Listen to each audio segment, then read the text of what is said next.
I wanted to talk about this for the longest pertaining to feminism and trying to get a better understanding of what it is because it does come with a negative trope. And we'll probably get into the negativity part of it in the coming on either this coming Sunday or the following Sunday.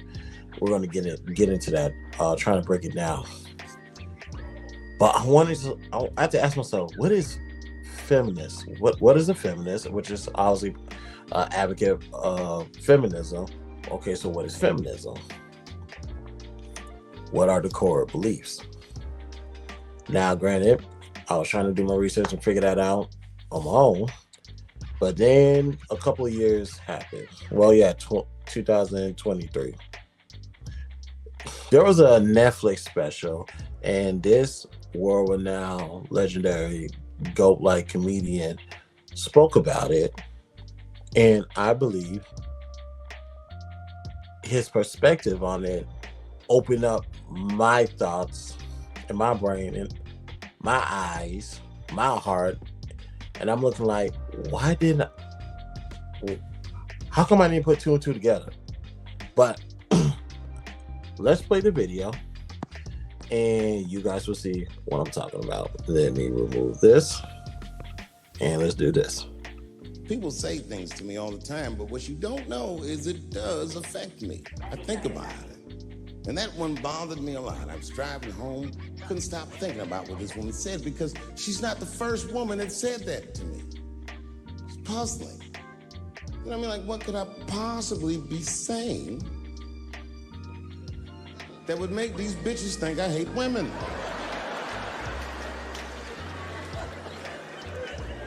Couldn't figure it out. So you know what I did? I Googled the dictionary definition of a feminist just to make sure I was talking about the right thing. And do you know, sir, what the dictionary definition of a feminist is? I didn't either. Listen to this. Webster's defines a feminist as a human being, not a woman, a human being that believes in equal rights for women. I was shocked that that's what that meant. Because by that definition, I would consider myself a feminist. And I didn't even know that at the time. Dave Chappelle realized a few years back that he is also a feminist. Because to nobody's surprise, when they say a feminist is a woman who believes that other women should have equal rights. At least that's what was told to us, and that's what we all believe. Going with the flow from parents, siblings, grandparents, teachers even told us this. And during grade school, we didn't have the wherewithal to question the teacher. We just want to hurry up and get this stuff done and get on about our day. So, again, a human being who believes that women should have equal rights. That's what it means. It doesn't mean it doesn't mean a female believes that women should have equal rights. It means a human being believes that women should have equal rights. And ladies and gentlemen, we'll take three parts of the series to find out if everyone is a feminist. But I can tell you right now, let me say this. Ladies and gentlemen, my name is Christopher Joseph Vergara, and I'm a feminist. Let me say that again. My name is Christopher Joseph Vergara, and I am a feminist. Just by the definition of what feminism means, I would have to consider myself a feminist because I do believe women should have equal rights. I do believe that. So, let's go to the core definition. So we're all educated. Feminism is the belief and advocacy for the political, economic, social, and personal equality of the sexes.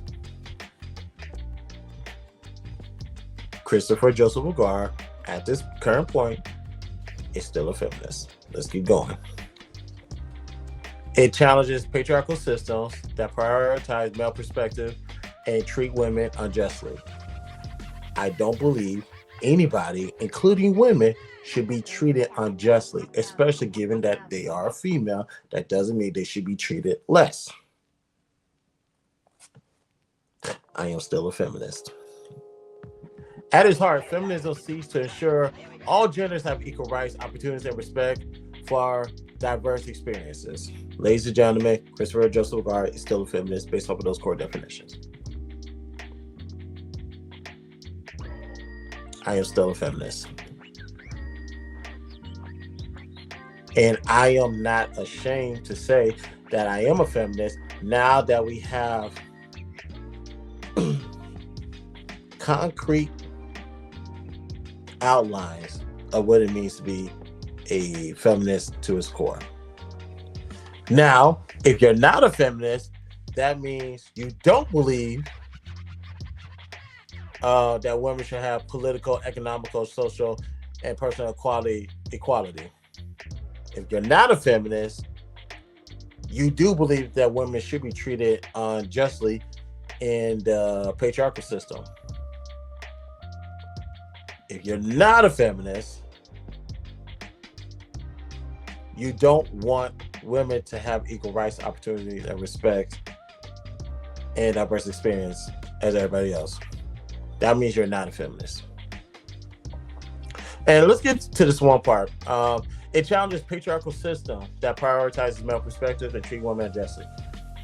Here's the thing about that, because that's a combination of two things. The treated unjustly part, we can all agree that's a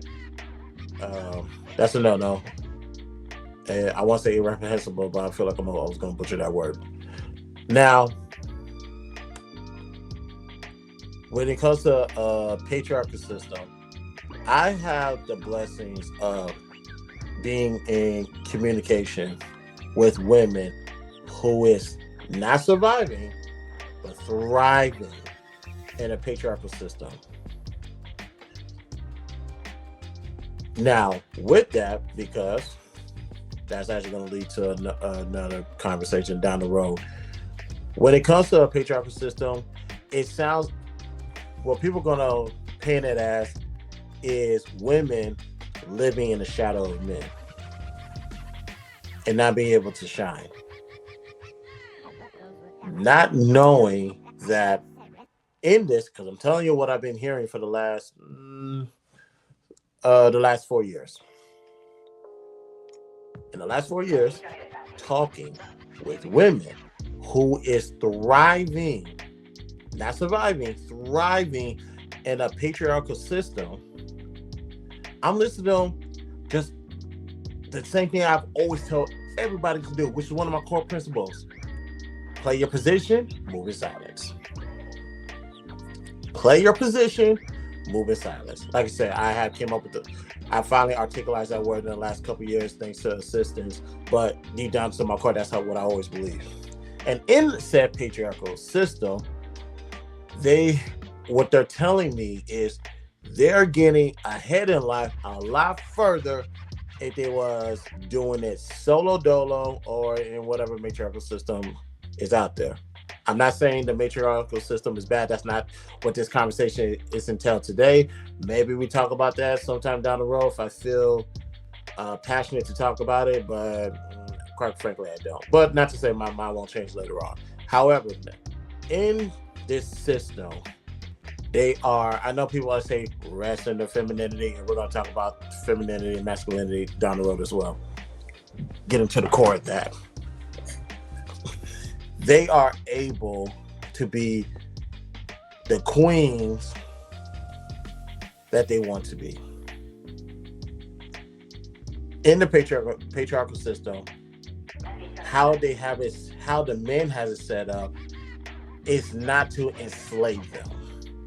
Matter of fact, they are utilizing their gifts in a system to where it benefits everybody and it elevates them.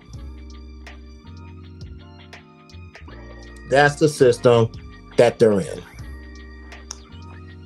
That's the benefit of being in a patriarchal system as a woman And I'm telling you this, I listen to women who are thriving in the system for 4 years and counting. So this is not coming out of anywhere. This is coming from a particular source. And you know what? I am going to, because one of them just got married. Shout out to Kat and King Midas. I'm gonna bring them on to BTSI show, not the clubhouse. They been there before. I'm talking to the YouTube. I'm gonna bring them on YouTube. We're gonna have a conversation about this because I think it needs to be heard. Because I could be up here and I could tell you how women are doing good in that system, but it will mean more if you hear it from them. So I will ask the ladies if they had the free time to come on the show and let's have a conversation. But I wanted to bring that part up about the patriarchal system. That because the misnomer is men are there to enslave women, to oppress women in the patriarchal system. I am not saying there are no douchebags who are taking advantage of women. I know those morons exist, and I wish you guys would tell me who they are so I can exploit them, and we can get some work done. So I wanted to do that. Now let's get to the key goals and the principles of feminism, because I got a list of things, bullet points to talk about. Actually, we're going to get to that in part 2. But key goals and principles: achieve full equality and disparities in pay, education, leadership, and decision making. So let's get to that. When it comes to the workforce, I understand women are grossly underpaid. So here's the thing about that. There's context to that. Because in my lifetime, I don't know too many. How can I say this? Majority of the people that was in charge have been women. In the school system, teachers, principals, administrators, for the most part, women. When I get into the workforce, on my workforce, women. As far as management goes, women has always been in charge in some way, shape, or form. For the most part, nothing was given to them. They had to bust their ass. Matter of fact, the current people know I am in private security. I'm a commissioned officer in the state of Texas. The security company I work for right now, the vice president is female. The only 2 people above her are the owners of the company. And those are 2 gentlemen who used to serve this country and created their own security company way back when. After those 2, female, vice president. A lot of power. So never have I ever not seen a woman been in some level of position, from the low management to the highest management. I'm bringing that up for a reason. Let's get to the pay. Do I know any other pay situations? No, that's none of my business. With the pay disparities, there are employers who chooses to pay the women less.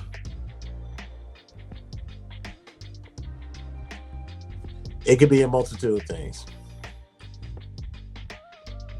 Some people say the best ability is availability. And women, their words, are typically not available all the time in comparison to men. And whatever preferences women have at work, they find that to, in comparison to men who have little to no preferences, allegedly, they say that right there is a reason to pay them less because they're a hassle. Let's pay the men more because they're not bothering us that much. So here's the thing with that. Obviously, that's against so many labor laws. It's not even funny. But it's also, unfortunately, it's also what you can prove. So you can, if somebody open their mouth and they can prove it, go ahead and hold them accountable. Now, when it comes to pay disparities, here's something I always tell people.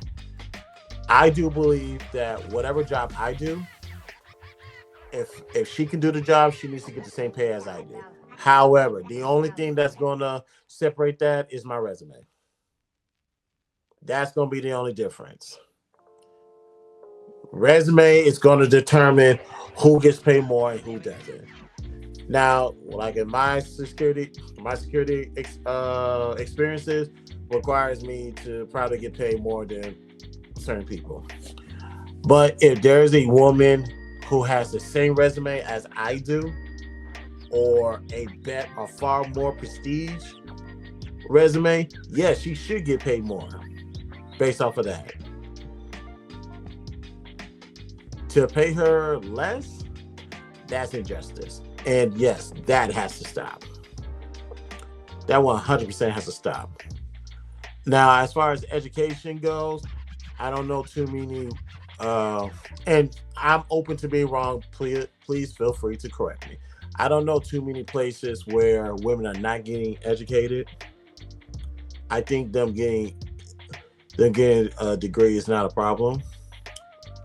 I will say, hopefully, with that degree, they're able to edge out the competition and use that to their advantage. Obviously, experience trumps education, but if you have an even playing field, if she's utilizing her education, and that's going to be the deciding factor, it should be utilized. We can all agree to that.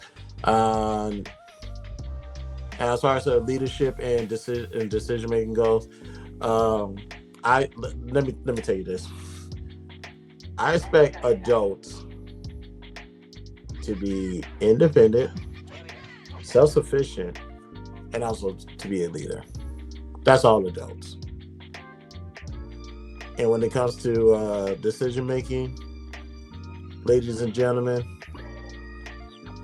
if you have the capabilities to make a decision, make a decision.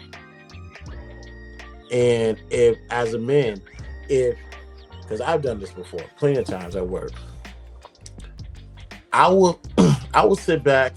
If there's a situation going on, I'm gonna sit back and let's see who's going to fix the problem. Because I'm already in some type of management position. Now let me see the people under me what they're gonna do.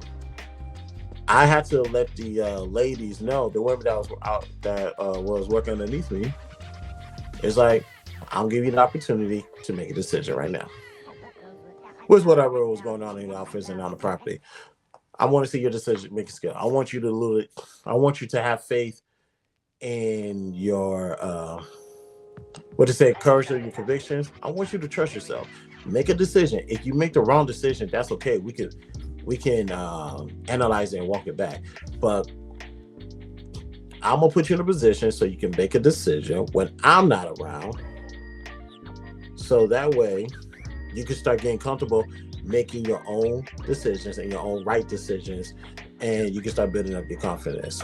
That's how it starts. That's what I did when I had all those women working underneath me in my last current situation, my last situation, which was well over 6.5 years ago. But let's continue. Expand human choices, free individuals from rigid gender roles, allowing autonomy in family, work, and sexuality. Now, as far as gender roles goes, here's the thing. let's if you want, uh, let's do this. When it comes to gender roles, believe it or not, I don't like using this word, but I'm using it here. That is subjective. Gender roles is subjective based off of your foundation and your principles. We all don't share the same foundation and principles. And because we don't share the same foundation principles, the idea of gender role can be subjective and it can be tossed in the air. But you want to go about traditionally speaking, what a woman's role in the house and what a man's role in the house is. What they're saying is we're much more than that, and we could do more than that. So give them an opportunity to show that they are more than what society says they are. Especially historically speaking, how they viewed women. Uh, History has shown that women are more than housewives. They are more than house managers. Not to say they can't do it now. They can do that. They can go to work. They can do a lot of stuff now. They just don't want shackles. They don't want to be shackled to one duty because that's what you assigned them to do, and that's the only thing you assigned them to do. They want to show that they're more and they're doing more and they can do more. Just in the controlled environment, fellas, give them an opportunity. The opposite word is a controlled environment. And if they make the right decision and it works, roll with that. You're not no less of a man in that regard. Hell, the way I say it, that's one less load on your back. That's how I see it. What else? Eliminate oppression. Of course, that's self-explanatory. Promote intersectionality. What's the next video I'm about to play? Hold on, y'all. Yeah, because you're definitely not playing that. Do I have any more formatted?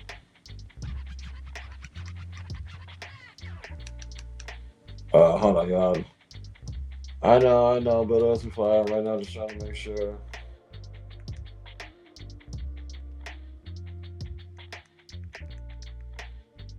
Okay, we don't answer. I know I have a playlist. Hold on, y'all. I'm sorry. I just gotta. Okay, we can do that.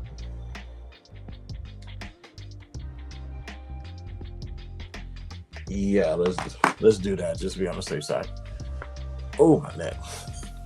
Yeah, intersectionality. Sorry about that. Recognize how gender equality intersects with race, class, ability, sexuality, and other identities. We're actually going to go over that in the next in part 2 on Sunday. Advocate the body autonomy, but that's part 2, and dismantle patriarchy. Reform or overhaul systems that uphold male dominance in society, culture, and institution. Okay, we can speak on that right now. When it comes to dismantling patriarchy, you're going to dismantle, and actually that's actually in part 2 too. Yeah, you're going to dismantle the patriarchy that believes in oppressing women. That's the patriarchy you're dismantling. Anything that's going to keep a woman shackled up, literally or figuratively, needs to go. And that needs to go anyway. Because, like I said, it's always good. Well, we'll say I won't intertwine that message with this episode. That's going to convolute the situation. I don't have a problem with dismantling patriarchy if it means oppressing women. Does patriarchy mean oppressing women? The answer is no. Let me say that again. Patriarchy does not mean oppressing women. However, I am aware there are some men who has orchestrated the system in their home to keep women shackled up to the kitchen, to cleaning the house, to only have sex. Now, here's also the thing, because we're going to touch, whenever we interview Substance in a few weeks, I'll let her dive deep, expound on this. Here's the thing about feminism. It's a choice. The most powerful thing that woman has in feminism is a choice. Now, if she chooses to operate and a patriarchy that may seem oppressive to the world, but it's her comfort zone as as a human being, feminist, whatever. She has the right to choose to be in that system. So let me put that disclaimer out there. She has the right to be in that system, and that's what she chooses to be. However, if she elects not to be there, and she is coerced or backed in a corner into that situation, that's where the oppressive nature of a patriarchy system comes in, and that part needs to be dismantled, which we all can agree to. No one's going to disagree with that.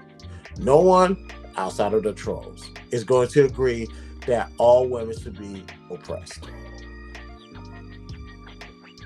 Not one. And we can all agree to that. And ladies and gentlemen, that was part one.